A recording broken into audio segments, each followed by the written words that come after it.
Hello, ça c'est Ishan Awasti. Il est tellement mauvais à l'école qu'il vient de redoubler le CE2, mais il ne passe pas ses journées à grimper aux arbres ou à jouer. Le garçon n'a même pas d'amis. Ishan et ses parents doivent encore découvrir pourquoi ce garçon est aussi troublé, ce qu'ils feront dans des circonstances les plus inattendues. Voici à quoi ressemble une journée d'école typique d'Ishan.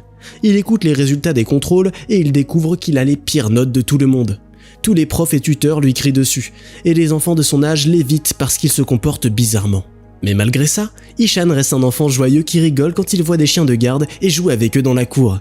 Par contre, il oublie complètement que les documents d'école ne peuvent pas être utilisés comme jouets. En général, il a toujours la tête ailleurs et il oublie tout comme se laver les mains avant de manger, fermer le robinet et dire à ses parents de signer son travail. Mais Johan, le frère du garçon, est tout son contraire. Il aime tout à l'école et c'est la fierté de ses parents. On pourrait penser qu'il n'aime pas Ishan, mais bien au contraire, son frère semble être le seul qui ne lui reproche pas d'être comme il est. Wow, ये तो बन रहा है. Un jour, ayant complètement oublié ses cours, Ishan court dehors vers les chiens de garde. Pendant qu'il est occupé avec eux, les gars du quartier jouent au ballon. Le ballon tombe pas loin d'Ishan, et les autres gars lui demandent de lui redonner le ballon. Mais Ishan rate. Ça énerve énormément le leader du petit groupe, et il dit à Ishan d'aller chercher le ballon tout de suite. चल जा बॉल लेके आ, चल. Ishan ne sait pas comment réagir face à un comportement aussi agressif et il ne dit pas un mot, ce qui irrite encore plus le tyran. Ils se battent et Ishan s'extirpe à peine. Il rentre à la maison tout battu et en larmes. Mais avec un cerf-volant qu'il a attrapé sans faire exprès. Mais les problèmes l'attendent avant même qu'il franchisse le seuil de l'appartement. Du couloir, il entend une voisine se plaindre à sa mère et dire qu'il a cassé toutes ses fleurs. Apparemment, cette voisine, c'est la mère du tyran. Le gamin a menti ouvertement devant ses parents qu'Ishan l'a frappé. Et les parents du garçon quittent la maison des Awasti juste au cas où il se passe encore quelque chose. Le père gronde son fils. Il dit que tout le monde se plaint de lui tous les jours et il promet à son fils qu'il l'enverra à l'internat s'il ne change pas son comportement. Par contre, la mère d'Ishan, elle, a pitié de son fils et elle nettoie ses blessures et le calme. Le lendemain matin, le père d'Ishan part en voyage d'affaires pour quelques jours. La mère du garçon arrive à mettre la table 2 fois, envoyer son mari au travail et son frère aîné à l'école, et c'est seulement après qu'elle se souvient du plus jeune. Lui dort profondément dans son lit. Pour réussir à l'envoyer à l'école, sa maman doit constamment le distraire des fantasmes et de la méchanceté qui arrivent quotidiennement. À l'école, d'autres difficultés attendent Ishan. Pendant que tout le monde écoute le prof, le garçon, fasciné, regarde par la fenêtre et commence à rêver. Et quand le prof l'appelle et lui demande de lire la phrase, il n'y arrive pas. Ishan dit que les lettres du manuel dansent devant lui et les autres se moquent de lui à cause de ça. Le prof ne le croit pas et il lui crie dessus. Mais Ishan réagit différemment à ce comportement. Ishan est expulsé de la salle de cours. Au cours suivant, il se rend compte qu'il n'a pas fait ses devoirs de maths et qu'il n'a pas fait signer ses contrôles à ses parents. Le garçon, désespéré, ne trouve rien de mieux à faire que de s'enfuir en ville. Là, il observe des vendeurs de rue, des peintres, des ouvriers du bâtiment et des piétons, et il profite de la solitude et de la tranquillité. À la maison, Ishan passe tout son temps libre à dessiner, et quand il est temps de vérifier ses devoirs, il écoute juste sa mère lui faire la morale. Elle ne comprend pas comment il a pu mal orthographier tous les mots, et est sûre que son fils redoublera encore une fois. Au milieu de la nuit, Ishan réveille son frère et lui dit qu'il s'est enfui de l'école aujourd'hui. Son frère aîné est choqué. Il lui dit que c'est dangereux de rester seul, vu qu'une voiture peut lui rentrer dedans ou que quelqu'un peut l'enlever. Mais ce qui est fait, et maintenant, Ishan a une demande pour son frère. वो absent note लिख दो ना दादा. क्या? Johan trouve d'abord des excuses, mais il n'arrive pas à refuser la demande d'Ishan. Il écrit une note explicative avec une écriture tellement soignée que la prof d'Ishan ne voit même pas que c'est une fausse note. Ensuite, elle donne un contrôle de maths qui effacera les résultats du semestre entier à la classe. Mais au lieu d'aborder les questions comme tous les autres, Ishan invente des aventures spatiales dans sa tête et donne juste une réponse fausse. Bientôt, le père d'Ishan revient du voyage d'affaires. Ishan est super content que son père revienne, mais sa joie n'est pas de longue durée. C'est là que monsieur Awasti trouve quelque chose d'intéressant par terre. Il comprend la tromperie. Sous la pression des cris de son père, Ishan dit toute la vérité sur le fait qu'il a marché seul dans la ville au lieu de rester en cours. Mais ce n'est pas la seule nouvelle frustrante que ses parents vont apprendre. Quelques jours plus tard, il se retrouve au bureau du directeur où les profs d'Ishan leur parlent de ses notes terribles. On apprend qu'il n'a fait aucun progrès depuis l'année dernière et qu'il fait toujours les mêmes erreurs. De plus, les parents découvrent qu'Ishan ne leur a pas apporté des documents à signer. Le directeur prend la parole, faisant allusion à l'expulsion du garçon s'il continue comme ça. Il ferait mieux de l'envoyer dans une institution spécialisée. Thinks my son is a retard. सोचती है मेरा बेटा normal नहीं. Son père ne veut même pas entendre parler d'envoyer Ishan dans une institution pour enfants ayant des besoins spéciaux. Le soir même, il appelle son ami et il passe un marché pour transférer son fils dans un internat pour garçons. Sa femme essaie de le dissuader parce que leur fils n'a encore jamais été loin de la famille et de l'envoyer dans une autre école au milieu de l'année scolaire est très stressant. Mais le père ne lâche pas l'affaire, il n'est même pas touché par les larmes incontrôlables de son fils. Pendant des semaines, Ishan souffre de cauchemars et il essaie de persuader sa mère de ne pas l'envoyer à l'internat. À un moment, on dirait bien qu'elle est sur le point d'écouter son fils, mais encore une fois, il s'attire des problèmes. Il jette un pétard sur le tyran, peu de temps après, il se retrouve dans un immense bâtiment académique où l'obéissance et l'ordre strict sont exigés des étudiants. Ishan commence ainsi sa nouvelle vie, dans laquelle il n'est pas moins seul que dans la précédente. Le garçon pleure constamment et il n'arrive pas à comprendre pourquoi ses parents l'ont quitté.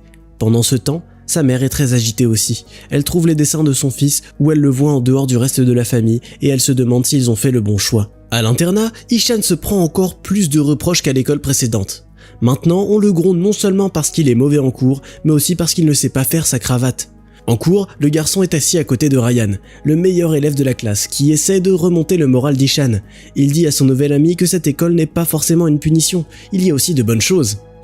Mais c'est compliqué de voir le bon côté des choses quand tout le monde lui crie dessus, qu'on se moque de lui, et le prof d'art frappe les élèves sur les doigts avec une règle quand ils n'y arrivent pas. Par conséquent, Ishan se renferme de plus en plus sur lui-même. Quand ses parents viennent lui rendre visite pour la première fois, il s'enfuit au terrain de jeu et il refuse de leur parler. Il n'est même pas content du set d'aquarelle que Johan lui donne. Le garçon ne veut plus aller en cours, surtout pas en cours d'art, mais on apprend que l'ancien prof méchant a été envoyé en Nouvelle-Zélande et qu'un nouvel enseignant l'a remplacé. Ryan conduit joyeusement Ishan en classe, ne se doutant même pas de la surprise qui les attend.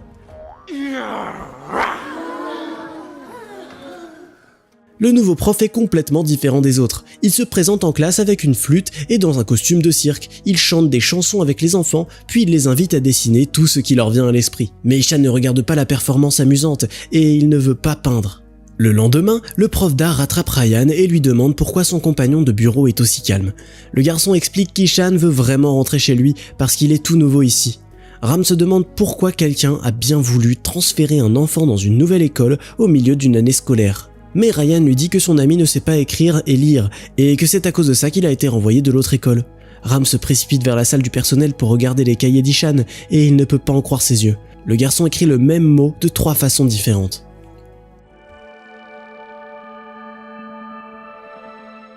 Plus tard, Ram passe dans une école spécialisée où il travaille la plupart du temps. Là, il discute avec son collègue et il dit qu'il a rencontré un garçon à l'internat qui lui rappelle lui-même. Les larmes aux yeux, Ram explique que le garçon ne dit pas un mot, mais que ses yeux supplient de l'aide. Sans y réfléchir 2 fois, Ram décide d'aller voir les parents d'Ishan pour leur parler de tout ça. Là, il voit beaucoup de dessins et il demande qui en est l'auteur.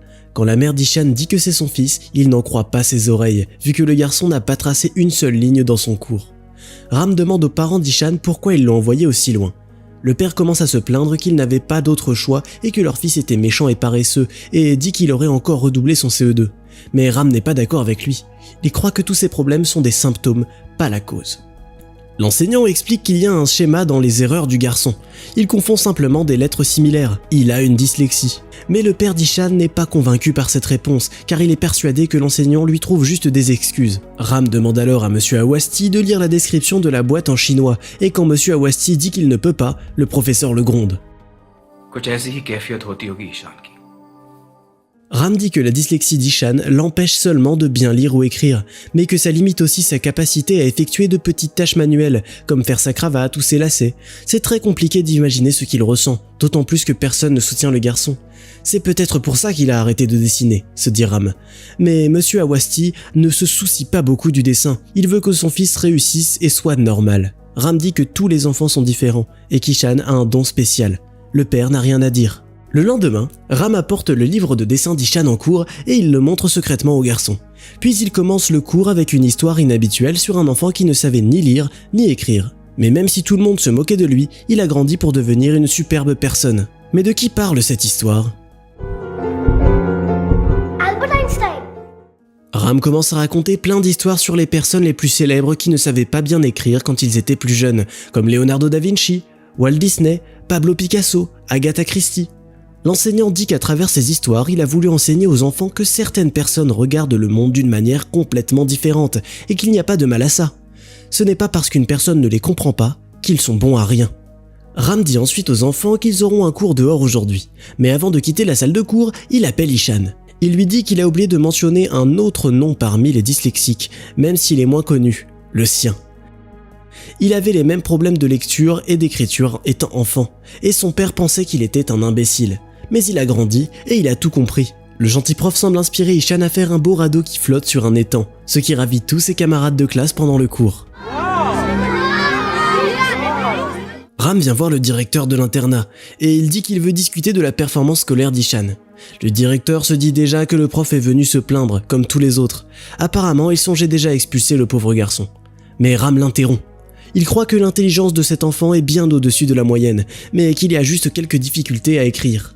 Le prof d'art lui propose le plan suivant. Il va prendre Ishan et lui enseigner l'écriture, la lecture et les maths pendant plusieurs heures par semaine, et en attendant, les autres profs poseront juste des questions verbales au garçon. Le directeur doute du succès de ce plan, mais Ram lui montre les dessins d'Ishan et arrive à le convaincre de donner une seconde chance au garçon surdoué. Ram et Ishan commencent leur cours particulier.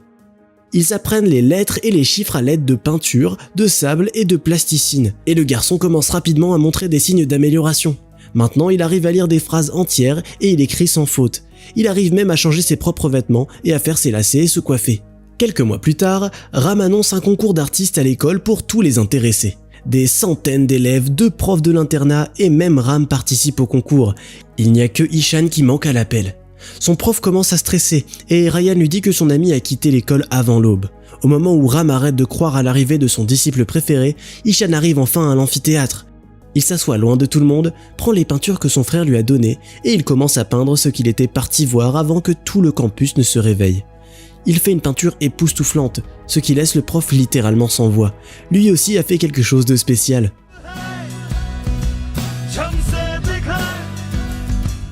L'annonce des résultats commence.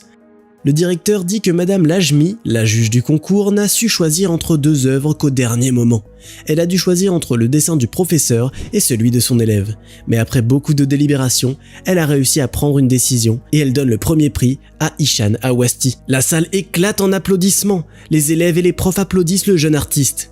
Lui se cache quelque part dans la foule, à l'abri de l'attention de tout le monde. Ishan finit par prendre son courage à deux mains et à monter sur scène où il reçoit le prix des mains de son prof avant de lui faire un câlin, les larmes aux yeux. À la fin du semestre, tout le monde rentre chez lui. Les parents d'Ishan arrivent à l'internat et rencontrent le directeur qui leur montre un nouveau numéro de l'annuaire de l'école avec une photo de leur fils sur la couverture et son portrait au dos. Tout le monde admire Ishan, même les élèves et les adultes qui considéraient autrefois le garçon comme un cas désespéré. Le garçon dit au revoir à son prof, puis il rentre à la maison pour les vacances, tout heureux.